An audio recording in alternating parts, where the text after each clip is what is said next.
Hi everyone and welcome to Sports Psyche Talk podcast, India ka apna sports talk show. I am Urvisha, a sports and counseling psychologist, and today we have a very distinguished personality joining us, G. Rajaraman, who is one of the most diverse multimedia sports journalists and a sports communication professional with an experience of over 4 decades. If I have to highlight a bit about his journey, he has been with International Olympic Association as a media attaché with the Asian Games in 2023 and a media advisor for Sports Authority of India in 2021 and 22. He has worked with a lot of media spaces and carried out various innovations at work throughout his journey as a sports journalist. He has been a consulting director with the official website of 2010 Commonwealth Games, organizing committee media manager of Delhi Daredevils, and senior editor with GoCricket.com as well. He has authored a book titled Match Fixing: The Enemy Within and has been a witness to several iconic moments in this Indian sports. So it's an honor to have you with us on the episode today. A very welcome to the podcast. Thank you so much, Urvi, for that kind introduction. Uh, just want to say that the more we spend time understanding sport, the more we've got to learn. So every day is a learning. We are on the learning curve, and it's truly a blessing to be able to learn from the world of sport and to share what we learn with people. Indeed. And you are in a field that we all know and have a fairly good idea about the role and impact it plays in athletes' journey. And it's also a field that connects the audience with the athlete through the diverse range of multimedia platforms which are available now. So to kickstart with the episode, I would like to know from you, how would you describe your journey as a sports communication professional and multimedia sports journalist in Indian settings? Thank you very much. Truly an honor to be with you and to be on this podcast of yours. I know you're doing yeoman service. I don't know what I'm doing here on a sports psychologist podcast, but let me try and share what I have learned in the 41 years that I've spent as a sports journalist and in the world of sports communication. To me, it has been a learning experience. It's been a great opportunity to watch some wonderful athletes from really close quarters and experience their upheavals in life. Nobody has a straight trajectory. Everybody goes through learning curves. There are ups and downs in everyone's life. And I've learned a lot from just watching a lot of sport people and from observing their actions on the field of play and off the field of play and through my conversations with them. So I believe it's been a very blessed journey that I've been on. So I've been a very privileged person to be able to watch sport from such close quarters. You know, one thing that I tell people mostly is that fans usually spend money to go and watch international sport. I've been blessed that somebody is paid for my ticket, somebody is paid for my stay, and they've asked me to write and share stories or sometimes do it on television. So it's truly a blessing that I've been able to follow my passion for sport and make it my profession as well. That's interesting. It's very rightly said that we actually pay up for the tickets to go and witness our favorite athlete's journey, and you get it to do it from the close quarters. However, with that being said, you have also witnessed the challenges that they face, be it at administrative level or the on and off mental preparation that happens, and the success and the failures that they experience from a very close quarters.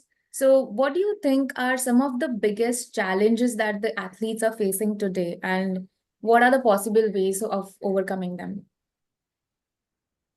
Purely from a sports psychology perspective, Urvi, I go back to 1989 when there was a Dr. Rupen Das who came back to the country from the United States of America and was helping some archers and track and field athletes.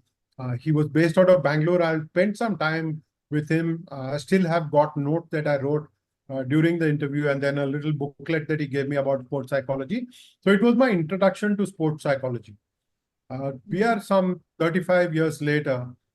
We are still stuck in the same place, is what I believe, even though a lot of young sports psychologists have come back to India after having acquired great knowledge in the West. and they are willing to serve the country. When I'm saying we are stuck in the same place, it is primarily because some of our coaches have not accepted sports psychology as a tool that can enhance performance. Some of our athletes themselves, because of the levels of education, are a little wary of consulting a psychologist. So they're better off with mind trainers, with people who shape the mind rather than with psychologists because of the taboo in our country. I think we need to do a lot more to educate people. Hopefully, more and more athletes will start talking about the benefits of using the services of sports psychologists and of telling the stories of their own successes. It doesn't have to translate to success on the field of play. It is in how you think, it is how you analyze a certain situation and then overcome that situation. That is where psychology can be of immense help. And if some of our athletes, the great ones and the not so great ones, if they can share stories, I think we would get in a better space. So that to me is the biggest hurdle, the lack of acceptance of what sports psychology can do. And also, I could be wrong, we are in a hurry. The sports psychologists, as a group, are in a hurry to break down barriers. It's not going to happen overnight. It's a long process. And I think there has to be a meeting of minds, and then the movement forward will happen. But I'm confident that in my lifetime, we will see lots of successes with sports psychologists, especially with those who come back to India and are willing to serve our country and our sports people. That's very rightly said that somewhere the field is also establishing itself and finding its own space. And a lot of athletes, we have seen elite athletes like Virat Kohli, Rohit Sharma, Sunil Chhetri talking about the mental health aspect of the game. And uh, and it is only through sports journalism, the media that keeps on promoting it. Which brings me to my next question that more often than not, we see that sports journalism is more than just telling us what is happening on the field and off the field and the issues that are being there. What has happened is in the last 5 years, if we go back, a lot of media houses, when talking about athletes' mental health, have sensationalized the news, which adds to the existing stigma. So, how does responsible journalism and mindful journalism play a role when it comes to the aspiring sports journalists or the ones who are in the early career options for sports journalism? It's a superb question to take up and address, Urvi. But before that, let me tell you that uh, I suffer no illusions. Today, from the time I started journalism 41 years ago in 1983 to now, there is a sea change. We were the go-betweens. We were the links between the fan and the athlete. We were the storytellers who would watch and then tell stories for people who had not had the privilege of watching. The onset of live streaming and television broadcast, now internet and social media. So what is happening is the Virat Kohlis and the our Ashwins of the world are using social media to reach out to the fans. They don't need us anymore. So I suffer no illusion that we are playing a very big role in telling stories anymore. Of course, we are telling stories, but people are hooked onto the stories that athletes tell the fans directly themselves. They have YouTube, they have Instagram Reels, they have multiple platforms on which they can go and tell their story. One of the key things, having said that, Udi, one of the key things is that we must remember that there is a distinction between the mental aspect of sport and mental health. I think most of us confuse the two. The mental aspect of sport has to do with visualization, with imagery, with being able to deal with success and failure. Now, mental health has a wider scope. And most of us do not understand what really mental health can mean. Uh, we take anxiety issues that athletes usually have. You would experience that with your client. Athletes have got anxiety issues, but this is normal. But to portray it some 15 years later or 20 years later as having anxiety issues and needing treatment for that, or people talking about depression. Now, I think this is where responsibility comes in. The athlete has to be responsible, and the storyteller in us has to be just as responsible in confirming that it was clinical anxiety or it was clinical depression. Now, you will know that these have to be diagnosed. I cannot say I was depressed because I did not write a good story or because my boss scolded me. I went into depression. It's the easiest thing for us to say. I think depression and anxiety are not to be treated very, very casually. It has to be very seriously taken up, because it should not become a fashion statement to say that I have overcome depression to win a medal for the country, or I have overcome depression to get to where I have in life.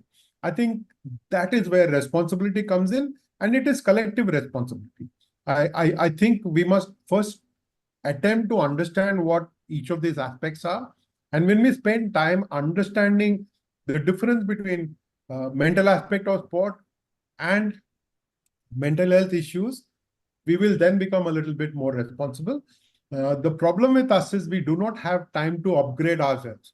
We are living on a day-to-day basis. We are telling stories on a daily basis. We are talking right now as we are recording this. There is a T20 World Cup on in the US and in the West Indies. And if people want to hear stories from there, it primarily got to do with what is happening there, which team has beaten which team, which players got a few runs more than the others, or who's taken more wickets, who's overcome the challenges presented by having to play in a different time zone. Those are the stories people want to hear. That leaves us with very little time to upgrade ourselves with knowledge. I think that is one of the challenges that as a society we will face going forward, but we will have to find solutions so that people don't make the mistake of looking at the mental aspect of sport and confusing it for mental health issues, or looking at serious mental health issues and confusing them as lack of a stomach for a fight, or a lack of ability to deal with success or failure. I think we have to spend time understanding each of these aspects. Yeah, very rightly said. I was in conversation with a few of other sports writers too, and this is something that everyone comes up with, that we are constantly on the go. So I feel the gap between the breaking of stigma that we are facing and the difficult, or let's put it as the challenge that is there to upgrade as a sports journalist. I feel that once that gap is bridged up, we will have a lot more ease in reaching out to the people and talking about the mental health aspect, as well as the mental health issues that athletes have in their journey, and how it affects the performance of an athlete, especially when we talk about like national games or international games where they are representing the country. A certain amount of anxiety is expected in an athlete, right? But the way you put it as to the fans is how it is going to reflect on the journey of an athlete. So, as a sports journalist, I have read a lot of your articles, and I know that you have worked up close with the national level competitions and international level competitions. So, the bridging of the gap and the coming to the differences that are there, that is existing, and the lack of positioning of sports psychologist as a team member, how do you feel that sports media can help us bridge that thing and bring it uh, to notice that as important as a sports physiotherapist or any other sports science professional is, a sports psychologist going ahead with the team is only going to benefit the athlete in the longer run? Would be, as a professional, you're bound by certain clauses of confidentiality. You Yes. will not even name a single athlete who you are helping. That is who you are. That is the profession that you have embraced, and you will stay loyal to that. But look at it from the other side. The sports person who has benefited from the use of sports psychology, he or she should come out and talk about it. I think there are some beautiful examples that we always narrate. For example, Abhinav Bindra in the Yes. 2008 Olympic Games. The gap between the qualifying round and the final was about 45 minutes or so. And in his book, he points out how his coach fired him up by asking him one question at the end before he just went in to shoot the final. And the question was, and it was not a question, it was a reminder. The reminder was, Abhinav, remember why you're here. Remember the purpose for which you have come here. Now, when you are fired up and the athlete reacts so beautifully so as to win the Olympic Games gold medal, it makes for a fascinating story. It might come out the same day, it might come out 2 days later, it might come out 2 years later. But these are stories that can change the narrative. And I'm so grateful to Abhinav for having shared this in his book, A Shot at History. It's a beautiful book, and it talks a lot about the psychological aspect. Now we need more champions like that to talk about the importance of and the benefits of sports psychology. There is a lot of talk about how Paddy Upton played a big role in the 2011 Cricket World Cup conquest of the Indian team. Mahendra Singh Dhoni was captain of the side, and there's talk of how uh, the coaching system introduced Paddy Upton and how it made a difference to the side.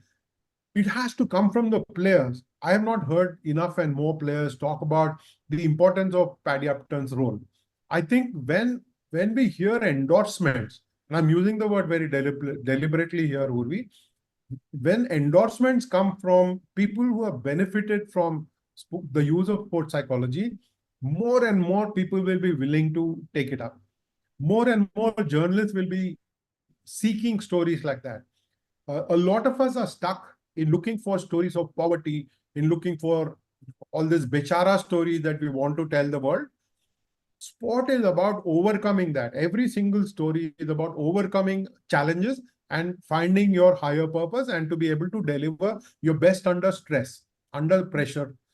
I think these stories, when we start telling in that fashion, and I'm not saying everybody is going to do that, when we have more people talking about how champions respond to pressure, how they prepare for the big events, I think then there will be greater acceptance and better storytelling as well. But the initiative has to come from the athlete themselves. Every time somebody is benefit from a sports psychologist inputs or working with a sports psychologist, it'll be great if that athlete himself or herself points out the great idea of using a sports psychologist. I think we are a little diffident here, maybe because of the lack of education, maybe because we are not articulate enough as some of the Western athletes are. I think it over a period of time, we might find more and more athletes talking about and more freely about how sports psychologists have played a big role in their lives, in enhancing their performance, in mentally preparing them for that big moment to deliver under pressure. Yeah, so if I like I just got my mind running with all the information that was shared. I feel it's like a group responsibility as much as it is for a sports psychologist. It is also the athlete and it is also the journalist. When they come together to tell a story and not just one person doing the part, it actually has a more positive impact than just a sports psychologist saying that, oh, this helps you enhance your performance, or the journalist saying that, okay, sports psychology will help you enhance your performance. Because I feel people need proof stories, something that they have seen, they have experienced in the person they are idealizing. So if that actually happens, the gap will be a little closer and we will be able to move forward. I think, like you rightly said, it's going to take some time. So maybe 5 years, 10 years down the line, when we have a similar conversation again, we will have much better insights into how the landscape has entirely changed in Indian settings. So, coming back to your journey, I'm like really excited to ask this question. What is that highlight event or the moment from your journey as while you were doing the coverage of various different sports? Tough to answer that question, to be very honest, because I have been to some wonderful competitions. The Atlanta Olympic Games in 1996, where I saw Leander Pace win that bronze medal and break the jinx of India not winning an individual medal in the Olympic Games for 42 years. To me, that was a highlight. I mean, it probably remained the single biggest moment of my life, even though I did watch India win that 2007 ICC World 2020 in South Africa. That was a terrific performance by a young lot. I have watched Neeraj Chopra at the World Championships. I've watched some of our finest golfers play at the highest level. I've been to a couple of Asian Games as well. So picking one moment is going to be tough. But when I actually push myself, I will go back to that 1996 Olympic game where watching Leander Pace come back and hold himself together under pressure. He was not his 100%. He wasn't serving really well. He lost the first set, but he came back to win uh, against a Brazilian, Fernando Meligini, and to win from that position. Told us of the kind of mental strength that he had, the resilience that he built himself, that he built into his play, and the pride with which he played. I think to me, it's a singular moment. Unfortunately, I missed out on Abhinav Bindra's Olympic Games gold medal because to me, again, it's a great example of holding together under stress. To shoot 10.8 with that final shot to get that gold medal, whereas his opponent crumbled, he got a 9.8. To see that happen would have been a privilege, uh, but I guess I'm not so blessed enough. I'm blessed, but not so blessed enough. But if you ask me to pick that one moment, it probably will be Leander Pace winning the bronze medal in Atlanta. Amazing. I think when that happened, that particular moment, I was not even born, but I have heard a lot of things, and I'm grateful to sports journalism to be covering games since like more than 4 or 5 decades and helping us get in touch with the history of Indian sports. So you have seen Indian sports before the 2000s and after 2000s. So how much the landscape of Indian sports have changed uh, from your perspective? I think I will try and keep this answer really simple. Mhm. There used to be a time where Indians used to go and participate in world competitions, in Olympic Games and continental championships. They used to participate. Now they compete. I think the choice of word that we're using now between participation and competition tells you of the transition that we've made. Our athletes now go believing that they can win medals for the country. We have seen that in the last 10 years or so, where, it goes back to Leander Pace primarily, making us believe that Indians can win medals in the Olympic Games. Then you saw Karnan Malleshwari come up with that iconic moment of becoming the first Indian woman to win a medal in the Olympic Games, 2000 in Sydney, where she won a weightlifting bronze. Then in 2004, we got one better with Rajavardhan Rathore winning a silver medal. So from bronze, we scaled up to silver. And in 2008, Abhinav Bindra broke the glass ceiling with that gold medal in shooting. And then 13 years later, you had Neeraj Chopra winning in one of the most tough competitions. Athletics is not easy to win medals at the Olympic and world level, but he now has got an Olympic Games gold, a silver in the World Championship, and a gold in the World Championship. So it tells you of the progress that Indian sport has made, of it believing that it can compete, it can rub shoulders with the world's best and deliver under pressure. I think that transition, I've been truly privileged to watch Indian sport go through. I have seen the cricket team, for example, they would travel overseas and come back after with their shoulders drooping because they'd been subjugated to defeat there. They had to surrender many times. They would lose in Australia 4-0, lose there 3-0. I've seen how the Indian cricket team has changed. And I think credit goes to Kapil Dev and his team in 1983, and subsequently with Azharuddin leading teams in India, and Saurav Ganguly, Dhoni and Virat Kohli, ensuring that Indians are competitive in all conditions. You started beating Australia in Australia. You beat England in England. South Africa remains as an unconquered frontier, but this Indian cricket team is also representative of how we are as a society. We believe in ourselves a lot more now, and we believe we can compete with the world's best. And that is the transition that I've been truly blessed and privileged to watch from the sidelines and talk about on some platforms like this. Indeed. It's so good to hear about how the Indian sports setting was and how it is going.